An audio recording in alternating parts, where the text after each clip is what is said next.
विषय को लेकर के आचार्य जी ने अपना विषय रखा, निर्माण की प्रक्रिया, माँ का सृजन, पुत्रों का पुत्रियों का सृजन और इस देश राष्ट्र की रक्षा,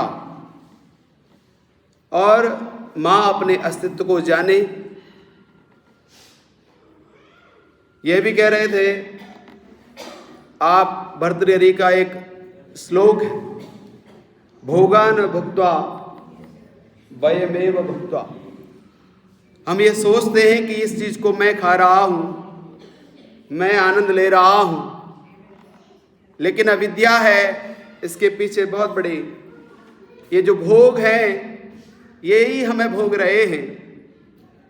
ये जो इच्छाएं हैं, तृष्णान जीर्णा वयमेव जीर्णा, जो इच्छाएं हैं ये कभी भी बूढ़ी नहीं होती हैं, जीर्ण नहीं होती हैं। जितना इनको भोगते हैं ये उतनी ही नई होती जाती हैं। इसलिए राष्ट्र को सुरक्षित करना है तो वास्तव में माँ का निर्माण करना पड़ेगा। और जिस देश में माँ का निर्माण होगा, जिस देश में माता निर्माता भवती बात की वेद में कहा है कि माँ निर्माण करने वाली होती है, तो केवल माँ ही नहीं, माँ के साथ में पिता भी निर्माण करने वाला होता है, आचार्य भी निर्माण करने वाला होता है।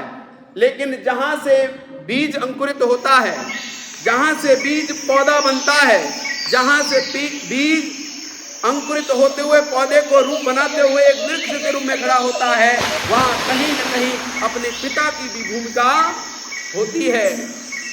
इसलिए जब जब इस देश को सुरक्षित की बात करते हैं, रक्षा की बात करते हैं, परंपराओं की बात करते हैं, तब तब आपको इस राष्ट्र के लिए श्रेष्ठ माता, श्रेष्ठ पिता और श्रेष्ठ आचार्य की आवश्यकता है।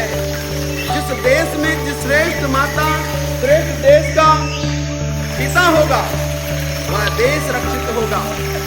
हमारे ऋषियों ने इतनी विशेष परंपराएं चलाई हैं, उन परंपराओं का निर्माण करने का कार्य हम सबको करना है। और आज ये कार्यक्रम हम जो कर रहे हैं, आज का जो शहीदों के लिए ही नहीं, ये सब हमारे लिए है। हमारे जो जीवन में संस्कार कहीं न कहीं नष्ट हो गए, क्षीण हो गए हैं, उन संस्कारों को पुनः, उन संस्कारों में पुनः बीज खाद के माध्यम से उनको नया करने की आवश्यकता है, उनको जागृत करने की आवश्यकता है। और जब वो जागृत होंगे तो हमारा देश स्वयं ही जागृत हो जाएगा। इसलिए अपनी परंपराओं को जब भी आपको मौका मिले, जब भी अवसर मिले, हम अवसरों को इंतजार करते हैं। हम देखते हैं कि कोई व्यक्ति कब कोई आयोजन करता है और उस आयोजन में हम अपनी भूमिका कैसे सुनिश्चित करें, यह हमारा कर्तव्य होना चाहिए। लेकिन आज इस देश में ऐसी प्रवाह चल रही है कि आपको किसी व्यक्ति को अपने कार्यक्रम में बुलाना है, अपने कार्यक्रमों को दिखाना है, तो उनको क्या कहना पड़ता है? आना जी जरूर। फिर वो कहता है मेरे पास समय तो नहीं है। समय कहाँ है? परमात्मा ने कोई 24 घंटे अतिरिक्त थोड़े ही बनाए हैं कि जब आपको 25वां घंटा बनाएगा, 30वें घंटे बनाएगा कि जब आप काम करेंगे। नहीं, यही 24 घंटे हैं जिनमें अपनी कर्तव्यों को भी आपको निभाना है। अपने कर्तव्यों को करते करते इस राष्ट्र के प्रति जो दायित्व है वो भी निभाने हैं, इस समाज के प्रति जो दायित्व है वो भी निभाने हैं। लेकिन ये कब होगा? ये तब होगा जब हम अपने लिए स्वयं समय निकालते हुए इस राष्ट्र को अपनी आहुति देंगे, इस राष्ट्र के लिए अपने जीवन को समर्पित करेंगे। और जो व्यक्ति अपने जीवन को राष्ट्र के प्रति समर्पित नहीं कर सकता, उसे देश में जीने का और इस देश में यश कीर्ति प्राप्त करने का अधिकार भी नहीं है। इसलिए इस देश की अगर रक्षा करने की बात कहते हैं, इस देश की रक्षा रक्षित करने की बात करते हैं, तो ये तब हो सकती है जब हम स्वयं राष्ट्र के प्रति, समाज के प्रति, परिवार के प्रति, पिता के प्रति, गुरु के प्रति, माँ के प्रति, एक शिष्य के प्रति, एक बेटे के प्रति जो कर्तव्य हैं, उन कर्तव्यों को करते करते हम राष्ट्र को अपनी आहुति दे पाएं।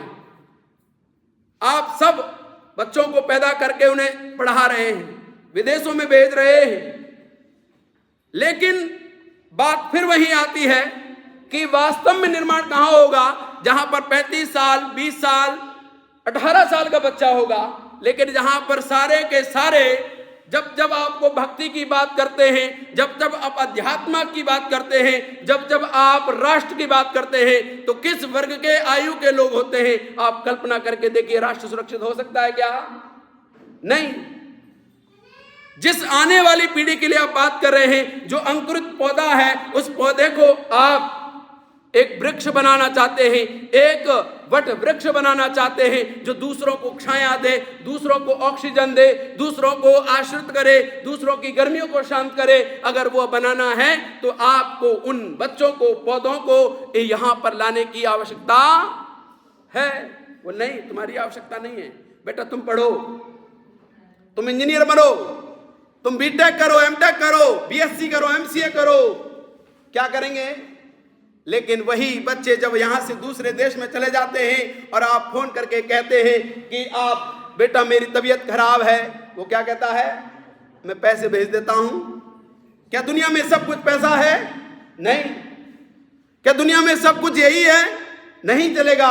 इसलिए आवश्यकता है अपने बच्चों को ऐसा बनाओ जो आपके कर्तव्यों का निर्वाह कर सके, और जब आप बेसहारा हैं, आपको सहारे की आवश्यकता है, वो आपके साथ में खड़ा होने वाला हो, आपके साथ में कंधे के साथ कंधा मिलाने वाला हो, आपके दुखों को अपना दुख समझ करके आपके साथ में खड़ा होने वाला हो। लेकिन आज हमारे दुख हम स्वयं सहन करते हैं, आज हम अपने दुखों को हम ही पूरा करते हैं, और हम धीरे धीरे स्वयं को नष्ट कर देते हैं और कहते हैं कि समाज तो बिगड़ गया। समाज नहीं बिगड़ा है, जो माता पिता के दायित्व हैं वो हमने पूरे नहीं किए हैं, इसलिए हमारी कमी है। इसलिए आवश्यकता है अपने अपने कर्तव्यों का व्यक्ति पालन करता है तो राष्ट्र की रक्षा स्वयं हो जाती है। एक व्यक्ति पुलिस में रह करके हमारी सेवा करता है, हमारी रक्षा करता है, और एक व्यक्ति है जो अपने माता पिता का दायित्व है कि वो अपने बच्चे का निर्माण कर सके, अपने बच्चे को श्रेष्ठ बना सके। लेकिन सारा जिम्मेदारी किस पर है? दूसरे लोगों पर नहीं। ये सारी की सारी जिम्मेदारियां हमारी हैं, हमारे राष्ट्र की हैं, और राष्ट्र किसका है? इन्हीं मनुष्यों का है। इसलिए राष्ट्र की रक्षा करना हमारा परम कर्तव्य है। तो इसके लिए हमें अपने बच्चों को क्या करना पड़ेगा? राम मुखर्जी, मुख्तार जी, कहां है बच्चे? बच्चों को लाने की आवश्यकता है। अगला कार्यक्रम हम जब करेंगे जब आपके बच्चे यहां रहें। अगर आप क्या कहते हैं कि जी पढ़ लेगा, हम क्या करते हैं कि परीक्षा दे रहा है, 1 घंटा 2 घंटा से व्यक्ति का पढ़ाई में कोई डिस्टर्ब नहीं होता। अगर उनके अंदर ये संस्कार ही नहीं जाएंगे तो ऐसे बच्चों को पढ़ा करके निर्माण करके करोगे क्या आप? इसलिए आज जिस हमने जो कार्यक्रम रखा है, कुंदन लाल जी जो खुराना जी हैं, उनकी स्मृति में यह कार्यक्रम रखा है, और उनके पुत्र अजय खुराना जी जो अपने माता पिता के प्रति सब कुछ छोड़ करके पतंजलि में सेवा कर रहे हैं, उनकी वजह से आज हम सब इकट्ठे हैं। उन्होंने कहा कि आचार्य जी आप कार्यक्रम करिए, मैं इस कार्यक्रम को चाहता हूं कि आप मेरे पिता की स्मृति में कार्यक्रम को रखें। और वो उस व्यक्ति के जीवन को अगर आप देखेंगे, अब अगली बार वो आएंगे, उन्होंने कहा मुझे अच्छा लग रहा है कि आप लाइव कार्यक्रम चला रहे हैं और लाइव के माध्यम से मैं उसे देख रहा हूं। मैं यहां पर रह करके अपने पिता की सेवा कर रहा हूं। अभी फिलहाल में पूना है, सेना में है। सेना में रहते हुए व्यक्ति सोच रहा है कि कोई आहुति राष्ट्र के लिए चली जाए, कोई आहुति देश के लिए चली जाए, कोई व्यक्ति मेरे पिता जैसा, मेरे जैसा, और या फिर कोई भगत सिंह बिस्मिल जैसा, स्वामी दयानंद जैसा बन जाएगा तो मेरा तो जीवन धन्य हो जाएगा। वो एक व्यक्ति सोच करके इस कार्यक्रम की संकल्प करता है, और उसका एक व्यक्ति का संकल्प हम और राठी जी और हमारी राठी जी की टीम मिल करके इस कार्यक्रम को आगे बढ़ाते हैं। धन्यवाद है ये आर्य समाज जो ऐसे प्रधान मिले, ऐसे मंत्री मिले। धन्यवाद है ऐसी आचार्य जिनके आचार्यों के संरक्षण में हम लोग अपना जीवन को आगे बढ़ाते हैं। ऐसे पिता भी धन्यवाद होंगे, ऐसी बेटी जो भजनों के माध्यम से हमारे देश को, हमारे राष्ट्र को, हमारे परंपराओं को जीवित कर रही है। इसलिए मैं और एक व्यक्ति का नाम लेना चाहूंगा जो हमारे विशेष हैं, दीपेंद्र जी।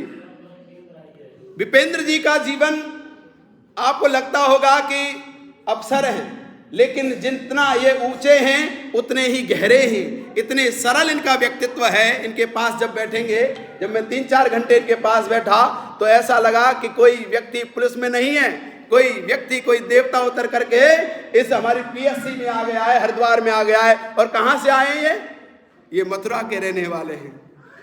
मथुरा की पुण्य भूमि से, कृष्ण की पुण्य भूमि से आप यहाँ पधारे हैं। और आपका भी धन्यवाद करूंगा श्रीमती दीपेंद्र जी की, क्योंकि कोई व्यक्ति अच्छा तब भी हो सकता है कि उसकी पत्नी उसका पूरा सहयोग करने वाली हो, साधर्मिणी हो, साथ चलने वाली हो।